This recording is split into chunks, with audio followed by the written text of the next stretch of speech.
노스로 받침술의 열을 만들었으니 매 받침술의 길이가 4규빗이요 너비가 4규빗이요 높이가 3규빗이라. 그 받침술의 구조는 이러하니 사면 옆 가장자리 가운데에는 판이 있고 가장자리 가운데 판에는 사자와 소와 그룹들이 있고 또 가장자리 위에는 놓는 자리가 있고 사자와 소 아래에는 화환 모양이 있으며 그 받침술에 각각 4 놋바퀴와 놋축이 있고 받침술의 4발 밑에는 어깨 같은 것이 있으며 그 어깨 같은 것은 물두멍 아래쪽에 부어 만들었고 화환은 각각 그 옆에 있으며 그 받침술의 위로 들이켜 높이가 1규빗 되게 내민 것이 있고 그 면은 직경 1규빗 반 되게 반원형으로 우묵하며 그 나머지 면에는 아로 새긴 것이 있으며 그 내민 판들은 네모지고 둥글지 아니하며 4바퀴는 옆판 밑에 있고 바퀴축은 받침술에 연결되었는데 바퀴의 높이는 각각 1규빗 반이며 그 바퀴의 구조는 병거 바퀴의 구조 같은데 그 축과 태와 살과 통이 다 부어 만든 것이며 받침술의 4모퉁이에 어깨 같은 것 4이 있는데 그 어깨는 받침술에와 연결되었고 받침술의 위에 둥근 테두리가 있는데 높이가 반 규빗이요 또 받침술의 위에 버팀대와 옆판들이 받침술에와 연결되었고 버팀대 판과 옆판에는 각각 빈 곳을 따라 그룹들과 사자와 종려나무를 아로새겼고 또 그 둘레에 화환 모양이 있더라. 이와 같이 받침술의 10개를 만들었는데 그 부어 만든 법과 크기와 양식을 다 동일하게 만들었더라. 또 물두멍 10개를 놋으로 만들었는데 물두멍마다 각각 40밭을 담게 하였으며 매 물두멍의 직경은 4규빗이라. 10 받침술의 위에 각각 물두멍이 하나씩이더라. 그 받침술의 5은 성전 오른쪽에 두었고 5은 성전 왼쪽에 두었고 성전 오른쪽 동남쪽에는 그 바다를 두었더라.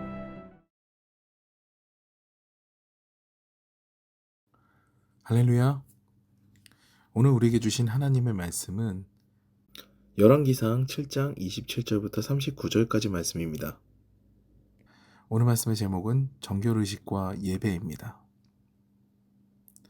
우리는 지난 몇 년간 코로나19라는 바이러스로요, 전에 겪어보지 못한 일들을 겪었습니다. 치료제가 개발되기 전인데 전염력은 상당히 높아서 나들이 자체가 제한이 되었고요. 이로 인해 학교를 갈 수 없는 상황이 되었습니다. 교회 모이는 것도 제한이 되었고요. 급기야는 온라인으로 예배를, 또한 온라인으로 학교의 학습을 하게 되는 상황이 됐습니다.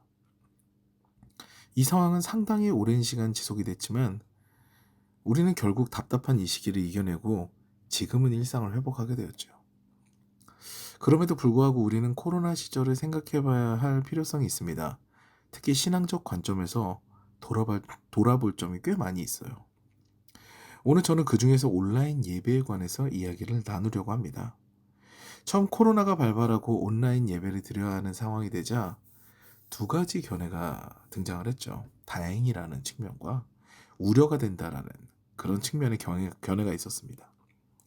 온라인으로라도 예배를 드리게 되니 다행이다, 이런 측면이 있었고요. 이제 예배의 거룩함과 경건성이 개인마다 훼손될 수 있다라는 견해가 또 대두되었습니다.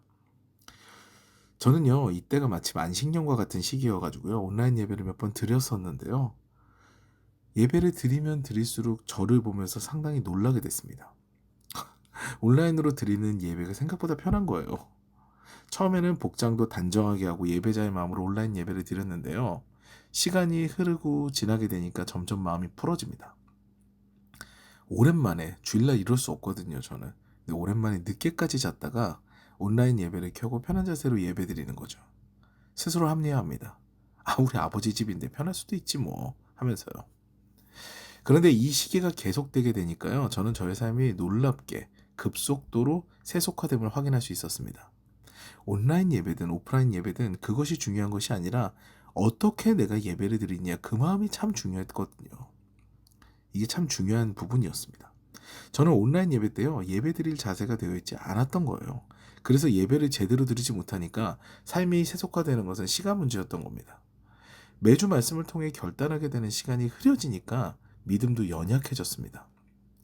이에 저는 내 안에 예배를 제대로 세워야겠다라는 결단을 하게 됐죠. 그리고 이때 저는 깨달았습니다. 예배를 준비하는 것이 무엇보다 중요하구나 하는 것을 깨달았죠. 저는 사역을 2009년도부터 시작을 했고요. 2015년도에 목사 안수를 받았습니다. 그 이후로 쭉 목사로 살아왔으니까요. 아무래도 목사로서 예배를 드리는 데 익숙하죠. 그러다 보니까 예배를 준비하는 마음이 달랐습니다.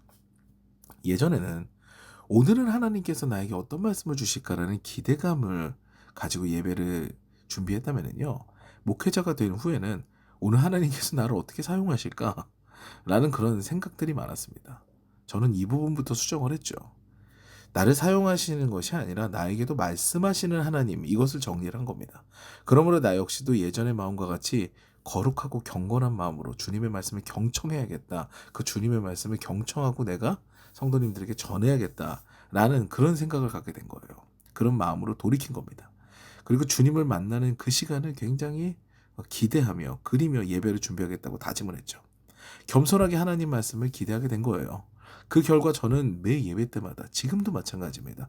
매 예배 때마다 풍성함을 경험하게 됩니다.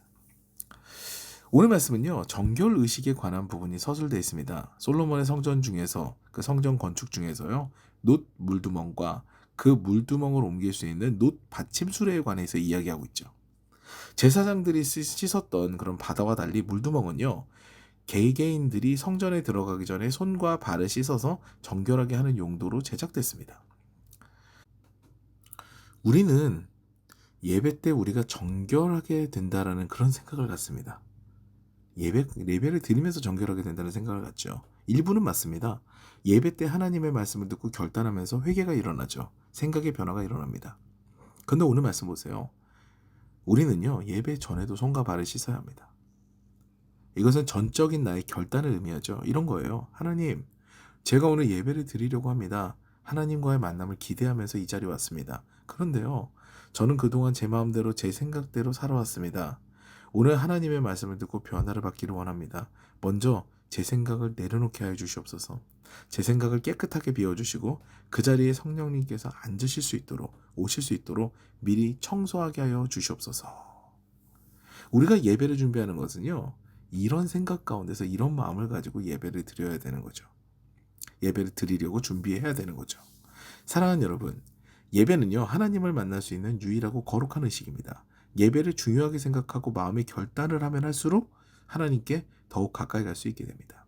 또한 내 생각을 내려놓고 하나님 뜻대로 살겠다고 결단하면서 나의 마음의 근심과 생각들을 비우고 하나님의 처분에 나의 삶을 맡길 때 하나님의 성령이 거하실 수 있는 참된 마음의 성전이 구축이 되는 것입니다. 오늘도 삶의 예배 가운데서 내 생각을 내려놓고 겸손하게 하나님의 영을 바라는 저와 여러분 되셔서 기쁨과 감사한 하루를 정말 선물과 같이 받아서 보내시기를 주님의 이름으로 축원합니다.